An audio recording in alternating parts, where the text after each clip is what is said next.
Hey everyone, welcome to Boosted Tutor. I'm Brandon, and we continue our limited pre-release set review for Dominaria, whatever it is, with artifacts and lands. So how this works, we're going to go over the commons and uncommons, and then go into the rares and mythics for artifacts. Then do the same thing for lands, commons and uncommons, then rares and mythics. So first off, start with artifacts, like I said, but we're doing a top 6. Commons and uncommons mainly because I wanted to talk about Sorcerer's Wand. So interesting card. At first, I thought it was target player or creature, which I thought this was amazing. I can't believe they're making this again. But it's target player or planeswalker. And you know what? It's so cheap for just one coming down. It could cost a little expensive for 3, but if you're able to ping your opponent, that can eventually kind of like maybe win you the game. And if you have a wizard out, hitting them for 2 each turn, that can be really good. But it's also just, I don't know, kind of doesn't do enough. But, you know, if you have wizards, like heavy wizard deck, I could obviously see running this. It can just do so much damage. You could just, you know, do 2 damage, pay 3, move it to another wizard, tap it, do 2 damage, move it to another, like that. If you have like a ton of mana late in the game, it can be so good, but also can just do a lot of nothing. So that's why it's number 6, but I definitely want to talk about that one. All right. Number 5, Jawira's Familiar. All right, so 4 mana for a 2/2 flyer. That's not great. Goes in your deck, sure, but it makes all historic cards cost 1 less. I like that. I feel like it's going to make, you know, quite a bit of things cost 1 less. Now, it definitely depends on what kind of deck you get in sealed. If you don't have that many historic cards, yeah, you don't run this. But I feel like most of the time, you know, it's going to be pretty good. I mean, anytime you can make something cheaper, it's really nice. And, hey, the flyer in the air can get there sometimes. All right. Number 4, Urza's Tome. Anytime you can draw and discard a card, do it. I mean, why not? It costs 3 mana. It's a little expensive, but sealed. It's slow. Do it end of turn. Freaking awesome. And there's also the option that if you exile a historic, hey, you don't have to discard that card, but I mean, who really cares that much? Discarding a card's not too bad. You're going to draw a card, it could be junk, so you just discard that one. Just try and get through that deck, get your answers and your bombs. Don't know if it'd be in any deck, but definitely any like slow, drawn out deck. And number 3, Skittering Surveyor. So mana fixing on a creature, I love it. It's 3 mana, a little expensive, but it goes in any deck, so that's awesome.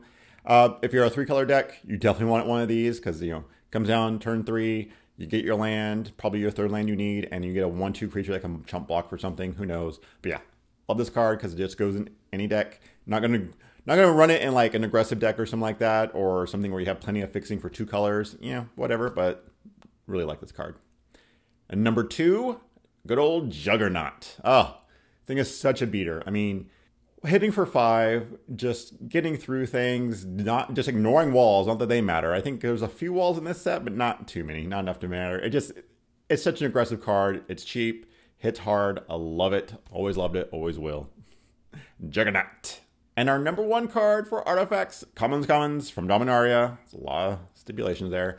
Icy Manipulator. Oh, good old Icy Manipulator. I love this card so much. 4 mana, a little expensive, but when it comes down, it does work. Like, it is just tapping down their creature so it can't attack you. It's tapping down another creature so you can get through. It's just doing a ton of stuff. It's just, yeah. It's so nice because its active ability is just so cheap. And a way to, like, untap your artifacts. I think there's another artifact that does that. It's not great.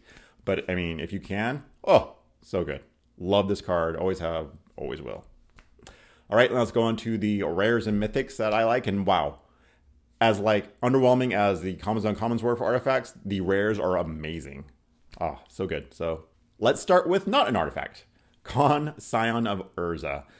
Okay, so old Karn, amazing. 7-drop, did a ton of things. This one's a 4-drop, so you have to, you know, set expectations. And, you know, it's not that bad. You get some card draw, technically, and, you know, its last ability, it makes a creature. Kind of cares about artifacts, so don't know how well that's going to do in sealed, but you're still probably going to run this card just because of the card advantage it gives you. Really like it. Probably play in almost any deck. So yeah. Next we have, oh, the Weatherlight. Good old Weatherlight's back, and it is pretty awesome. I mean, a 4/5 flyer that can just, you know, draw me a card when I hit a player. Love it. This one, you get to look at the top 5 and get any historic card you have, so that's a lot to choose from, I'm guessing. The crew is 3, which is a little high, but 4/5 flyer, I'll take it. I mean, if the ground is stalled and you have a 3/3 or something like that, just get this, get some card advantage. Love this card. And it's the Weatherlight. How can you not love it? Next, another returning favorite, Gilded Lotus. 5 mana. It's a little expensive for mana ramp, but the fact that it taps for 3, oh man, like, I'm sorry, but in sealed, that's going to be pretty good. If you have just like a big bomb, you could like play your bomb after playing this and then also play something else. Like it's really good. Like you don't think, you're like, oh, it's too expensive. Like, what's this really going to do? Nah, it's going to get you there. It's going to do a lot of work. Really like it. Doesn't help you if you're behind. But I mean, when it comes down, you still get the tap for 3, so you could play something else. You never know. So yeah, I like this card a lot. Actually, I love this card. I wouldn't put like, I put love. All right, and last for the love category, we have Helm of the Host. And oh my gosh, this card's crazy. Yeah, it's expensive. Like the equip costs, just casting costs, kind of up there, but sealed, it's slow. And this card could just like get out of control so easily. I mean, legendary creatures are kind of like really powerful already. And the fact that you can make multiples on the battlefield and it doesn't matter because it gets rid of the legendary clause, that's so good. Like, wow. You don't even really need a bomb creature for this card to go off. You just need like a 5/5 or something. And if you just keep making a 5/5 each turn, oh, ouch. Sorry, I feel sorry for your opponent. So yeah, definitely love this card. Now we'll go into the like category. And then first off, this is one that I was kind of debating with if it's a like or a love. And that is Mishra's Self-Replicator. So 5 mana is a lot to make an army of 2/2s. You know, over time. But the fact you can make an army of 2/2s is awesome. So turn 5, well, not me turn 5, but play this for 5.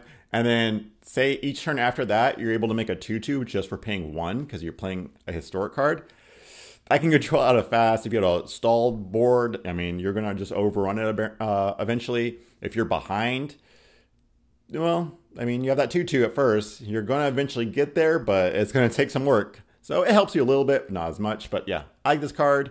Don't know if I love it yet, just because that 5 mana, that's quite a bit. Another one I'm really close on the like-love scale is Forebear's Blade.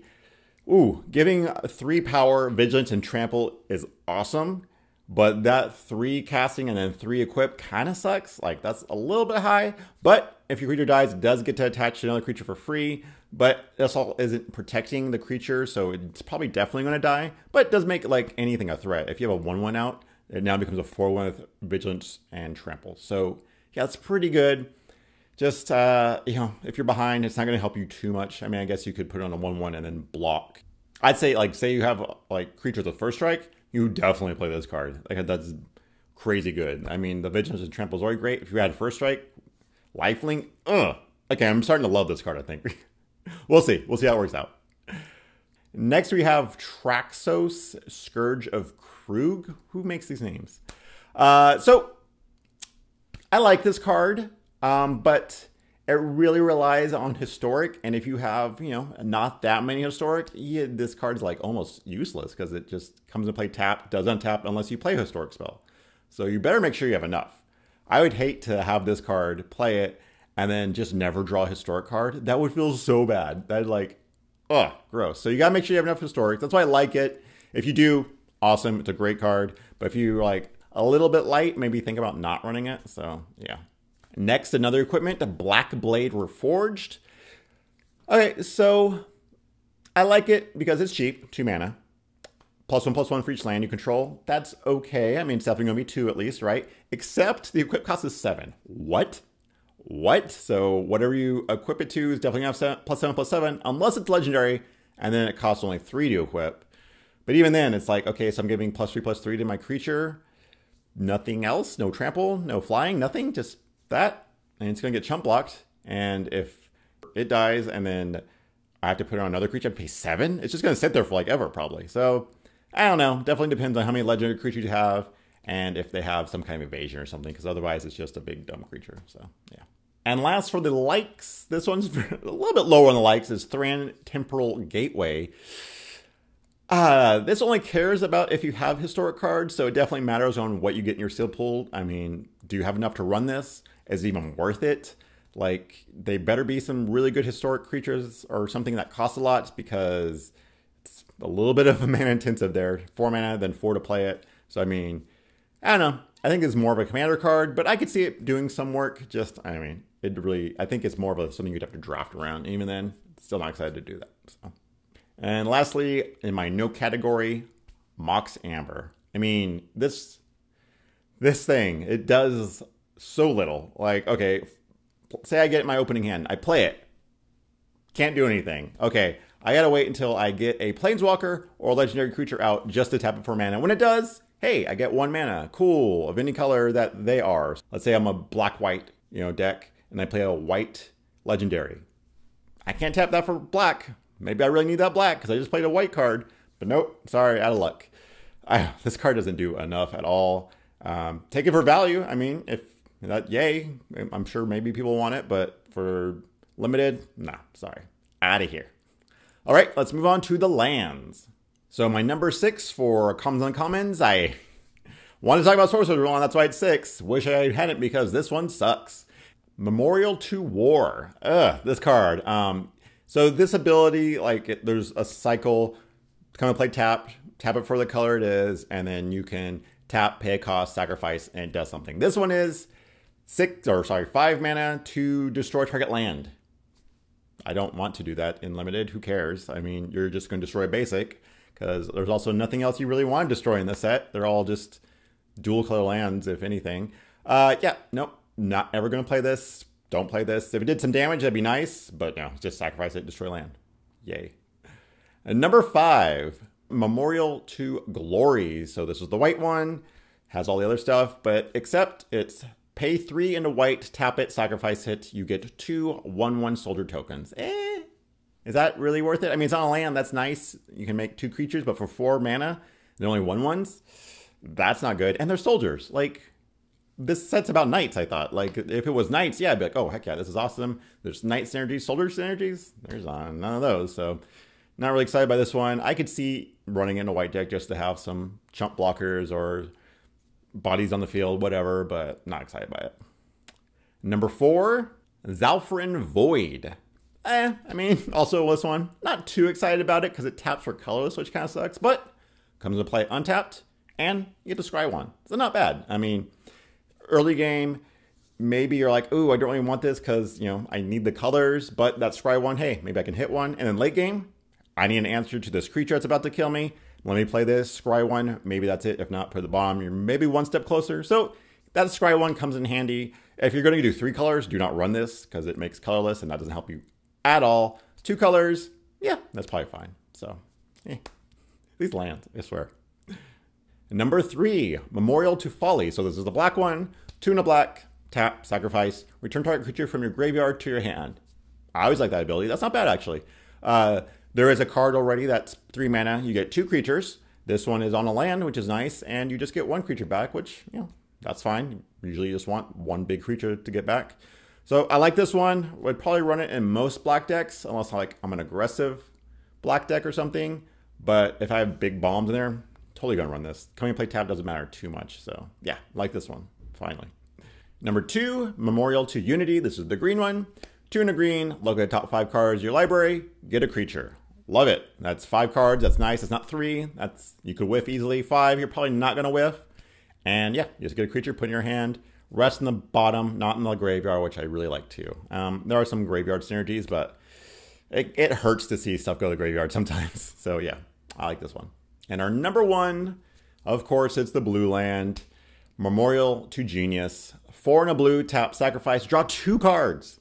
That is so good. That is so good late game. Late game, you're just like, maybe you have just an empty hand and a ton of mana. And you're like, wow, I wish I had a card to play with all this mana. Hey, guess what? Sacrifice this one, draw 2 cards. So good. Love that. Dude, in a turn, whatever. Gonna run this in every blue deck. I don't even care. Blue aggressive, sure, I'll still run it. Who cares? All right.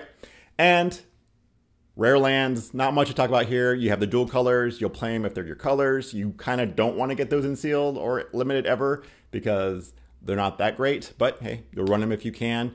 And then also there's the Cabal Stronghold, which, don't play that. I mean, yeah, you'll be running a lot of basics and sealed and stuff, but unless you're a mono black deck or just black splashing a very little of the other color, you might want to run this, but even then, this isn't going to do enough. It's not going to do anything. Just, I wouldn't run this.